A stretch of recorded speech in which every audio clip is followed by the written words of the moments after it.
Hello and welcome to this episode of Catching the Octopus Podcast.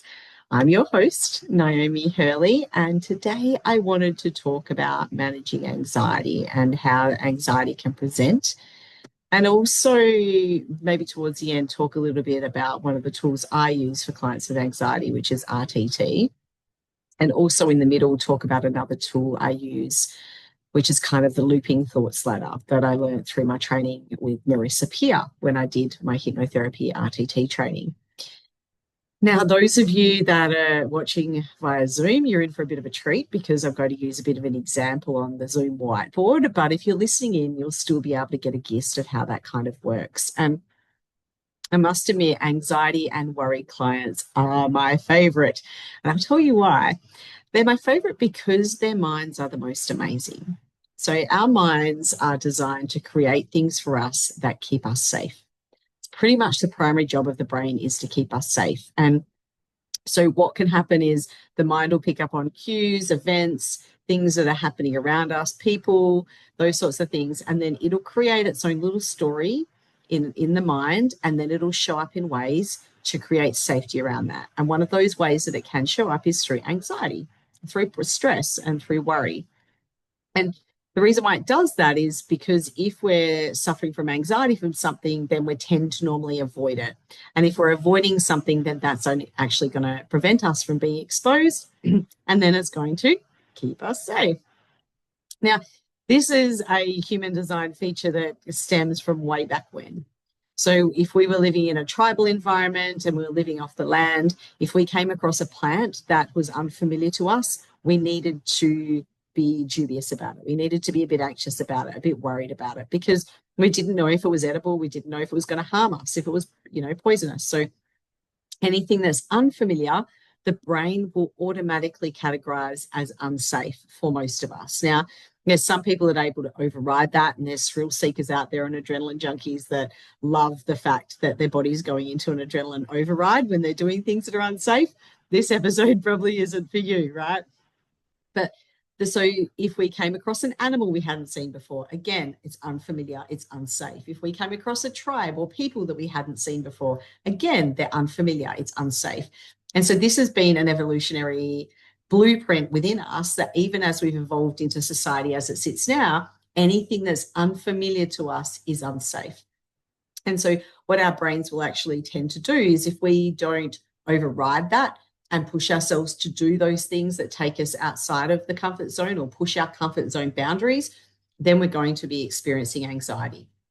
If we were going to cross a road and we're on holidays, it's a super busy road we haven't crossed before, there's going to be some level of anxiety there, right? Because that heightens our awarenesses.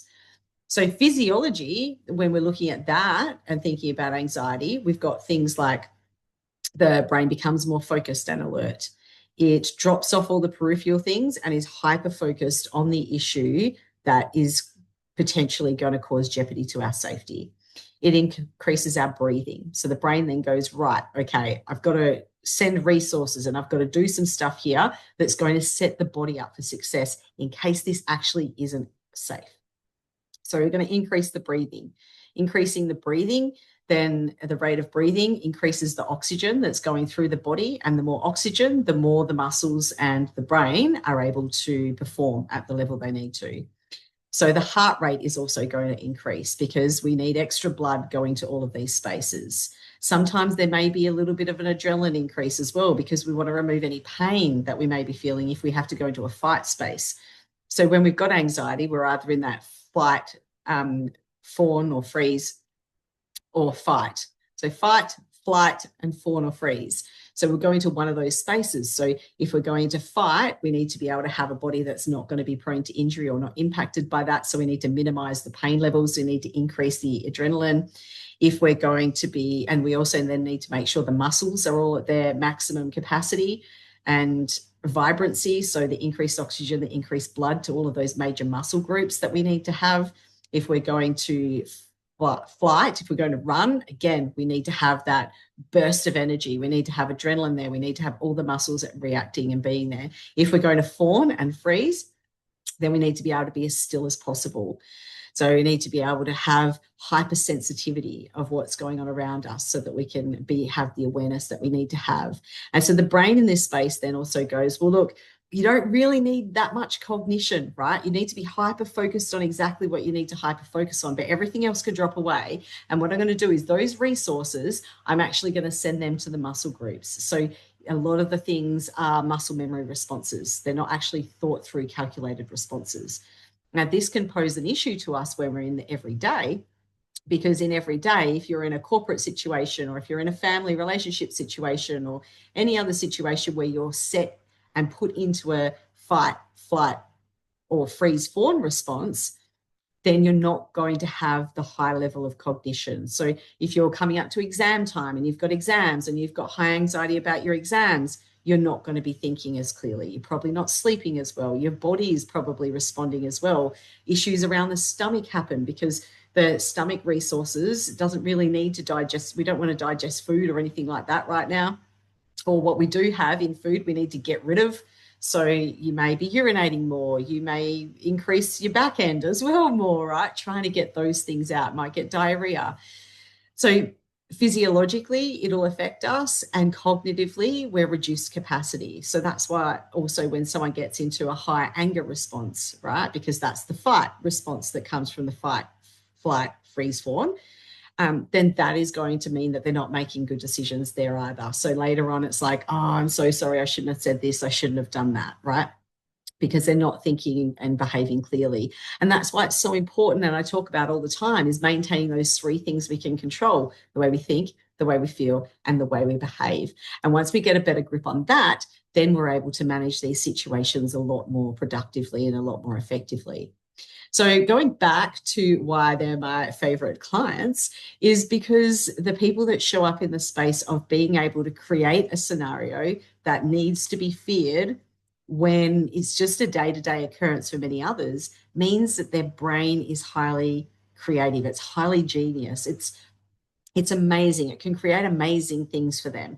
If we could just flick that switch and change it from this needs to be feared to this needs to be celebrated, then they are going to have a more enriched life, and they will have more ability to control the way they think, the way they feel, and the way they behave, because they've already seen that their brain's been able to control the way they think, they feel, and behave. And so it's giving them the element to go back into that space. Now, someone that pushes away emotion and ignores emotion and tries to just focus on, their brains are a lot more limited in their capacity. Now, some people say, oh, they're great coping skills, but are they? Are they avoidance skills or are they coping skills? Because they're two completely different things. And when we have good coping skills are based around feeling things, processing them, and moving through, right? Avoidance skills are, oh, no, it should be right. Let's not talk about it. Let's not think about it. Let's not relive it.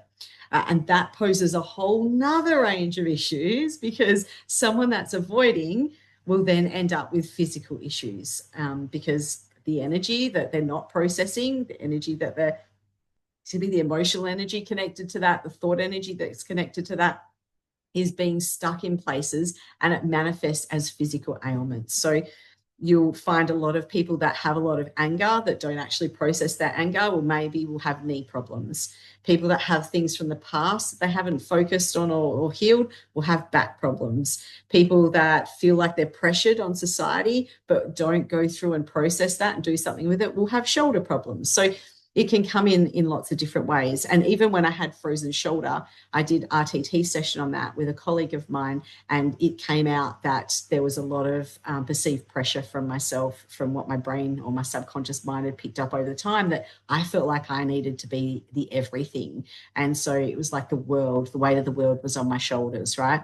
And we can often find and think that when we are in a position where we have been stressed or we have had an anxious space and those sorts of things, when that's released, we actually go, oh, we feel lighter.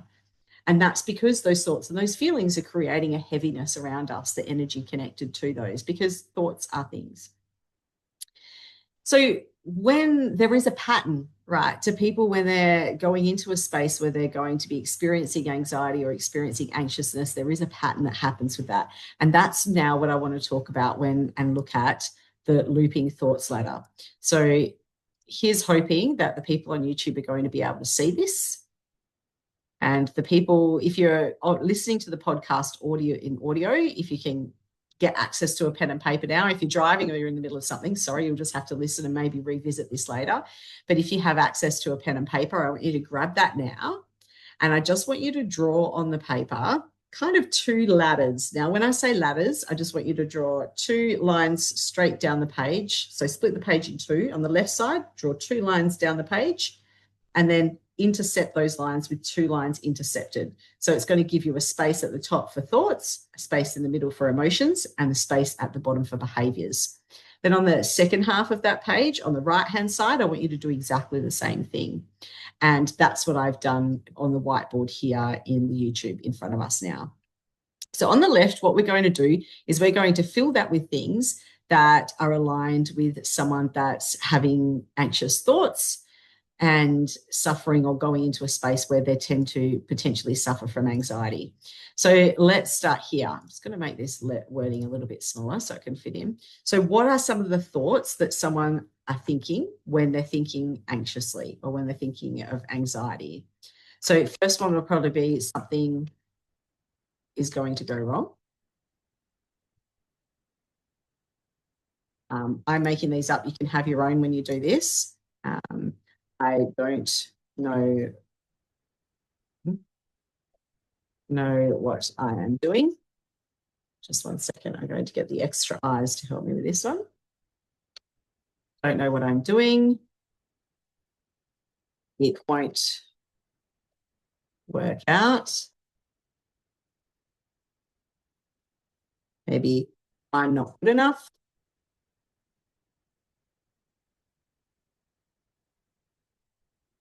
Or I don't have the skills, or I don't. So there's a few little things there. You can get the idea of the thoughts that are going through someone's head in this space. So when someone's thinking like that, I want you now, when you're in a state of anxiety, what are some of the emotions that come up? So first off, we will have anxiousness, because that is one.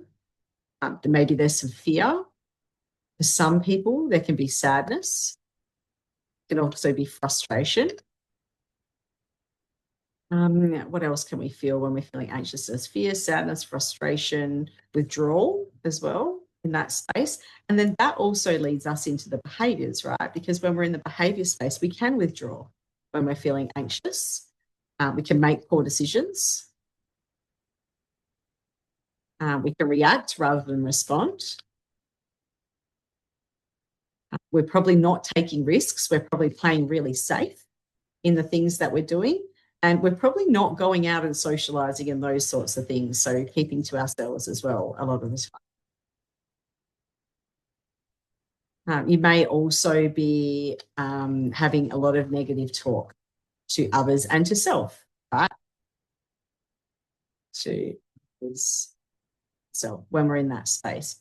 So when we're doing all of those sorts of things, what that is going to do then is that it is going to then go from the thoughts here going to go in and reinforce those emotions. So when we're thinking I'm not good enough, something's going to go wrong, I don't know what I'm doing, it's not going to work out, we then connect in with those emotions of, oh, this is anxious and fearful and sadness and frustration and withdrawal. And then when we're feeling those emotions, that leads us to withdraw, make poor decisions, react rather than respond, start playing it safe or keeping to ourselves and having negative talk. And so when we're doing those things of poor decisions, negative talk, etc., it comes back and reinforces and says, see, it really wasn't a good, there really something was going to go wrong. It did go wrong. See, I'm not good enough. I don't know what I'm doing. And it just never does work out. I've just got an example here that I can keep. And that creates a loop. So you just keep looping in. And that's why it's called the looping thoughts model or the looping thoughts ladder. It keeps looping, and people can get stuck in that space instead of jumping out and going into a healing space. It's very hard to pull out. But I want to now just go, let's do the opposite, right? So if we're looking at thoughts, what are some of the thoughts that could come up in an opposite space to that? So I am good enough. Things will turn out. I will try my best. It's okay to fail. I'm not going to die. That's a big one because sometimes the brain, it's what it wants to do is to keep you safe, but it's this creating scenarios as if you're going to die, which is not going to happen, right? Even if you get embarrassed, you're not going to die. Socially, it's never as bad as what we think it is. So then what are some of the emotions? If we're telling ourselves or our thoughts are saying, I'm good enough, things are going to turn out okay, and I'm going to try my best. It's okay to fail. I'm not going to die. What sort of emotions do you think are coming through in that space? So we may be, there would be more positive kind of effective emotions. So there could be things like probably say happiness, but excitement for what is going to be happening in the future. There, and these are normally would be the opposite motions to those other ones. So the fearlessness, we might be feeling clarity around things, and we'd probably be more open-minded, or it's probably a behavior more so. So excitement, fearlessness, clarity. We could be feeling happy and we could be feeling proud of ourselves, right? Because we're going to give this a shot. We're going to try our best. And so then what sort of behaviors do you think are coming up when you're thinking fearlessly and you're excited?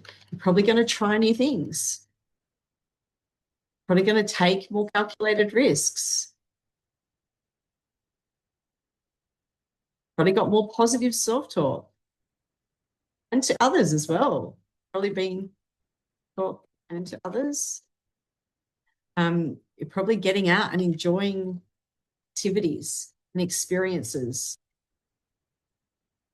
all of those sorts of things. And again, if we look at that, so these thoughts here have then reinforced these emotions, and these emotions are then creating these behaviors. And then these behaviors go back and reinforce the thoughts again, because when I'm trying new things and I'm taking more calculated risks and I'm enjoying activities and new experiences, then I'm going, yeah, I'm enough and things will turn out like they did, right? I'm going to try my best. It's okay to fail. I'm not going to die. So when we're looking at both of these models, the trick is how do we get ourselves on the right-hand model? What are some of the things that we can do? And I often cover this in a lot of the training that I do, and I can cover that maybe in another episode, but just offhand with our thoughts, we can start doing some mindfulness, right? Bringing ourselves back to the moment. With our emotions, mindfulness happens there as well. Also with emotions, music is very connected to emotions. It's quite a vibrational thing. So if you can get yourself into some high vibrational music, that can be helpful. I actually have a playlist that's like a winning playlist that's all songs about winning and doing really well. And so you're more than welcome to reach out and or find it. It's called In State. And so that can actually get you in a space where the emotions are there. And then the behaviors is just pushing through. If you're feeling like you wanted to sit on the couch, go out and go for a walk instead. So it's switching up one of these. If you can switch up one, either your thoughts, your emotions, or your behaviors, then it will affect all of them. So from an RTT perspective, this is kind of what I do with clients. Some of them, I get my whiteboard out and we do the whole model, but others, we just do this in a more simplified space. So they come to me with thoughts more so on the left-hand side. Now, whether that's to do with anxiety, whether that's to do with, I had one that was around imposter syndrome. I've had clients that have physical issues as well, some around eating, all sorts of things that people come to me about. So we look at, okay, what are you wanting to think and feel and behave? So the first thing I do is I get out a magic wand and I'm like, okay, what do you want your behaviors to be? How do you want to behave? If this problem wasn't a problem for you anymore, how are you showing up? And I write all that down. And then as I'm doing that, I'm going, and how's that going to make you feel? How would you be feeling doing all those things? And I write all that down. And then I'll be going into, and how do you need to think then to be able to reinforce that? And I write all that down. And so then that's what I use in the transformation. So with the transformation, that's the last part of the session, and I record that and I give that recording to my clients, and then my client's job is to listen to that for 28 days afterwards. Now, science says that a new habit can be created if you're consistent for 21 days. So I'm kind of like, I'm an overkill Bill. I'm like, 28 then sounds like the magic number, right?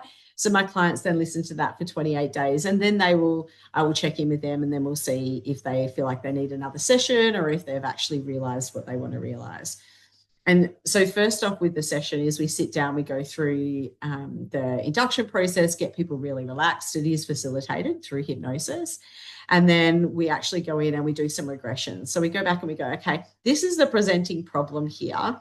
Subconscious mind, I want you to tell me what has happened over this people's life or this person's life that has reinforced the fact that they now need to do this, that you need them to do this to feel safe.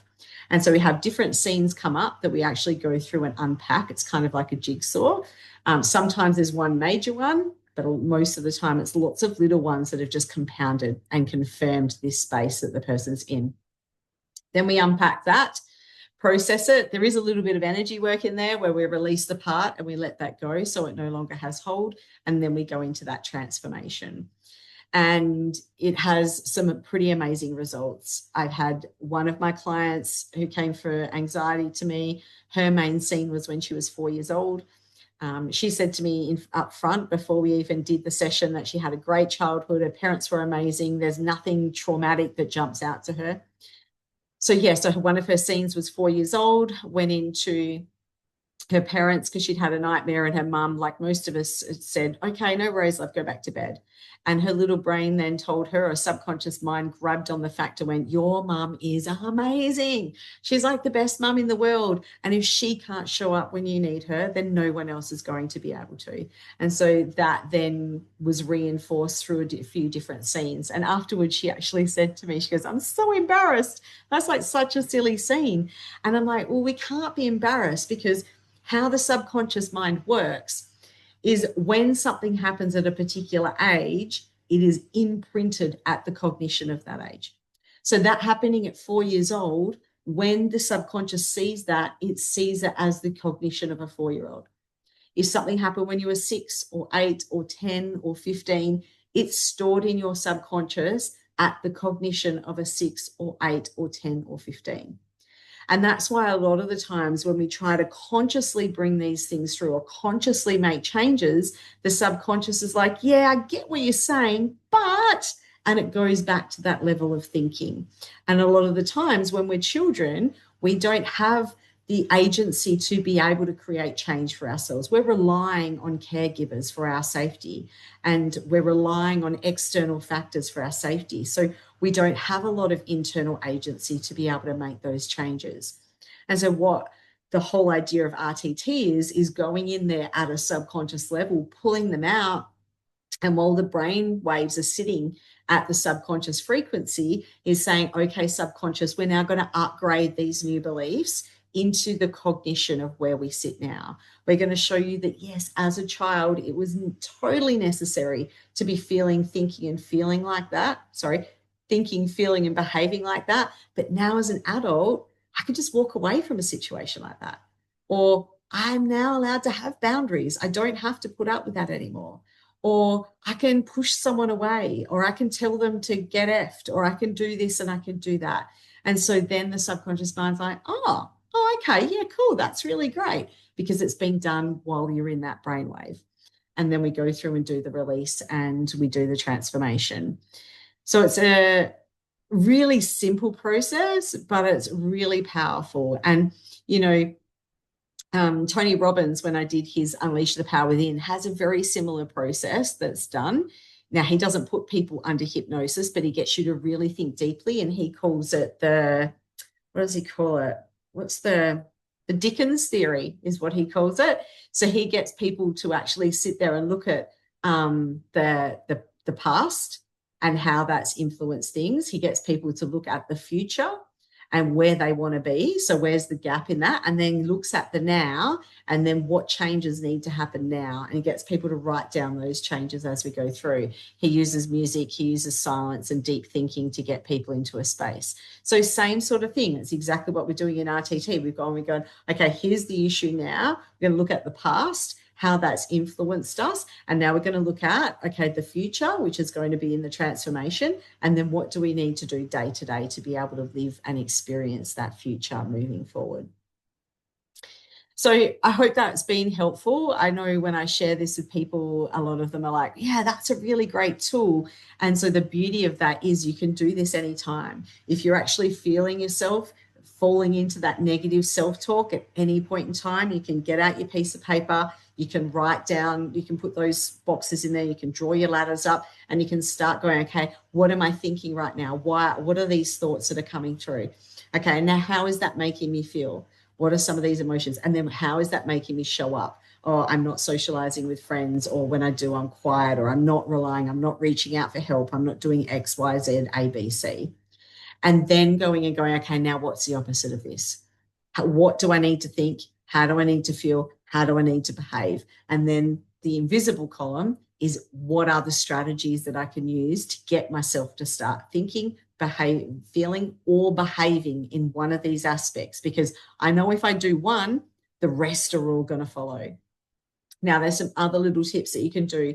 You can write things on your, what's it called, screen mirror. When I was going through some challenges last year, I had a mirror full of things, and you might have seen it on social media. If you follow me on socials, I actually took photos and I posted them up. And there were things like, the universe wants me to win. I'm exactly where I need to be. Everything always works out for me. I attract abundance into all areas of my life. Like all the things I needed to be thinking to then be able to feel like I'm invincible and to be happy and grateful. Gratitude was one I should have put on that ladder. Being grateful about what's going on around me. And then that led me into following my goals, setting new goals, encouraging others around me, creating a safe space for myself and my family. And so then that reinforced to go, yeah, see, I am abundant. Look, I've got great friendships and we've got a happy household, etc., etc.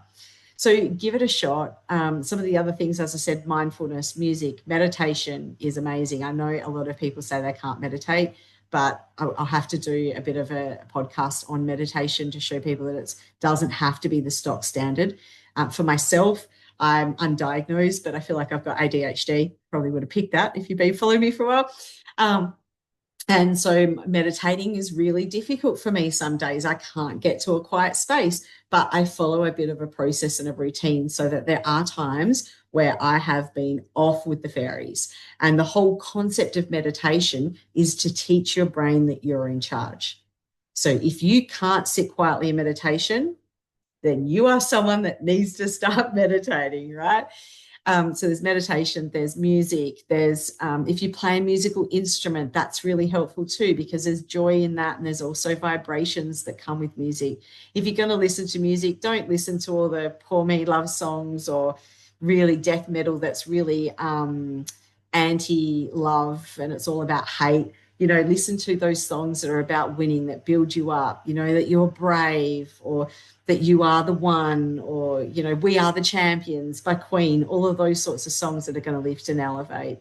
And then with behaviors, might be just going out for a walk, going for a ride, joining a club, doing the things. Writing in a journal is another good way. Journaling is not for me, but I know some people get some really great benefits out of journaling. So that might be what you want to do. Putting those words on your mirror. Another thing that I've done quite a bit is we have our shopping list on the fridge, and I'll often write a quote at the top of the shopping list. It's like a quote of the day without actually doing a quote of the day. And then I started to find that my kids were starting to write up quotes as well, and the shopping list needed to be renewed. And then at one point, my daughter's friends wanted to write up the quote up there as well. And so it's getting them into this space of creating great behaviours around where they can set their mind. Even in the workplace, there was a whiteboard that had messages on it, and I would get in early, and a couple of times I randomly wrote a quote up.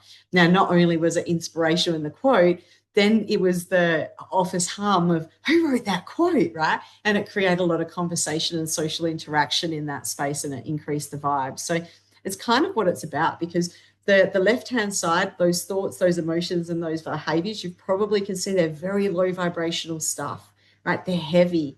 They make you feel heavy. And the heavier you feel, the less you want to move, the less you want to change. And it drags you down into kind of like a pit.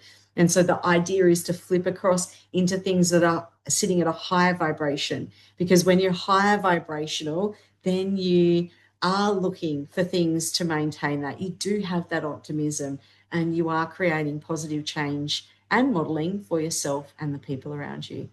So again, hope that was helpful. And you can look back on a couple of the other episodes or keep an eye out for the one that I'm going to do on meditation. This is my 99th episode. Woo, let off the things. So the next episode will be episode 100.